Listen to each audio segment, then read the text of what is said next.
বিসমিল্লাহির রহমানির রহিম। প্রিয় হোমিওপ্যাথি অনুসারীবৃন্দ, সম্মানিত হোমিওপ্যাথি চিকিৎসকবৃন্দ, আসসালামু আলাইকুম রহমতুল্লাহ বারাকাতুহু। আপনাদের সকলের সুস্বাস্থ্য সুস্থতা কামনায় আমি ডাক্তার মোহাম্মদ বেলায়েত হোসেন, ইবনে সিনা হোমিওল, স্টেশন রোড, চৌমনি, নোয়াখালী। আমি গতকাল শর্ট একটি ভিডিও ছেড়েছি আপনাদের উদ্দেশ্যে। আজকেও হোমিওপ্যাথি বিষয়ে ইতিবাচক কিছু পরামর্শ নিয়ে আমি এসেছি। আমরা যারা হোমিওপ্যাথি চিকিৎসায় নিয়োজিত রয়েছি, আমাদের উদ্দেশ্যে কিছু কথা ধারাবাহিকভাবে আমার থাকবে। আপনারা আমার সাথে থাকবেন, সহযোগিতা করবেন ইনশাআল্লাহ।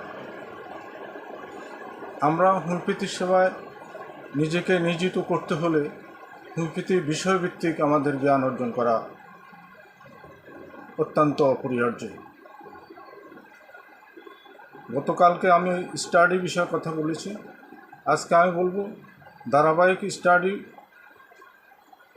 পরিচ্ছন্নভাবে সঠিকভাবে করে জ্ঞান অর্জনের মাধ্যমে হোমিওপ্যাথি চর্চা করতে হবে, নতুবা আমরা সফল হতে পারবো না, হোমিওপ্যাথি এগিয়ে যাবে না। প্রতিযোগিতামূলক বর্তমান চিকিৎসা সেবা বা স্বাস্থ্যসেবায় আমাদেরকে এগিয়ে চলতে হলে অবশ্যই হোমিওপ্যাথি বিষয়ভিত্তিক জ্ঞান অর্জন করে হোমিওপ্যাথি চিকিৎসায় সেবা নেওয়ায় ইচ্ছুক সর্বসাধারণের রোগী সাধারণের পাশে আমাদেরকে দাঁড়াতে হবে। না হলে হোমিওপ্যাথি এগিয়ে যাবে না, আমরা সফল হব না, হোমিওপ্যাথি এগিয়ে যাবে না। আমাদের হোমিওপ্যাথি বিষয়ভিত্তিক অর্গানিক মেডিসিন, সেখানে আপনারা জানেন ডাক্তার স্যামুয়েল হ্যানিম্যান হোমিওপ্যাথি আবিষ্কার করে হোমিওপ্যাথি আইনশাস্ত্র রচনা করে গিয়েছেন।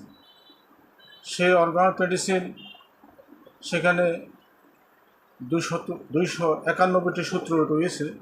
ধারাবাহিক আমাদের এই সূত্রের প্রথম অংশে আরোগ্য বিজ্ঞানের 1 নম্বর সূত্রে আমি কথা বলব। আমাদের 1 নম্বর সূত্রে বলা আছে আমাদের চিকিৎসকদের উদ্দেশ্য কী হবে। আমাদের উদ্দেশ্য, আমরা অসুস্থ রোগীকে, রুগ্ন ব্যক্তিকে আমরা হোমিওপ্যাথি চিকিৎসা দিয়ে সুস্থতায় ফিরিয়ে আনি, তার স্বাস্থ্যের পুনরুদ্ধার করব। কীভাবে করব, এই কথাটা আমাদের সঠিকভাবে আমরা জানতে হবে এবং সেটাকে আমরা বাস্তবায়ন করতে হবে। তা না হলে আসলে হোমিওপ্যাথি সফল হবে না, আমরা এগিয়ে যাব না। আমাদের স্বাস্থ্যসেবায় উদ্দেশ্য বাস্তবায়নে আমরা হোমিওপ্যাথি ওষুধ প্রয়োগ করতে হলে আমাদেরকে রুগ্ন ব্যক্তির অস্বস্তিকর, বিকৃত, কষ্টকর লক্ষণের উপরে ওষুধগুলো নির্বাচন করতে হয়।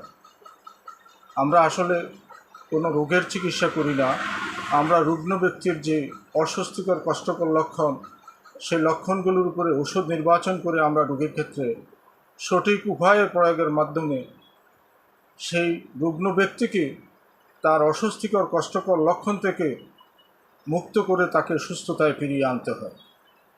আমাদের যদি সঠিকভাবে এই কাজটি না করতে পারি, তাহলে আসলে রোগীকেও সুস্থ করা যাবে না, আমরাও এগিয়ে যাব না, হোমিওপ্যাথি সফল হবে না।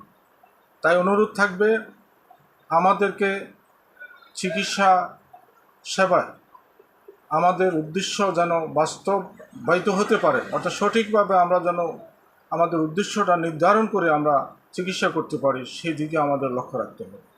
তাহলে এখানে একক ওষুধ সূক্ষ্ম মাত্রায় এবং সঠিক উভয়ে প্রয়োগ করতে হবে।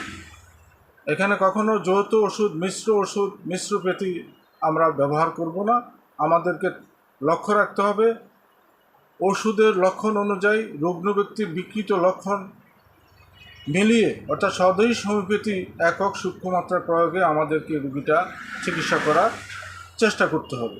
এতে আমরা হোমিওপ্যাথি ক্ষেত্রে সফলতা অর্জন করব, হোমিওপ্যাথি এগিয়ে যাবে রোগী চিকিৎসায় আমাদের সফলতা বয়ে আনে।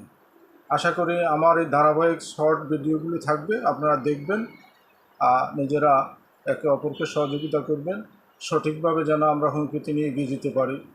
ধন্যবাদ। আসসালামু আলাইকুম রহমতুল্লাহ।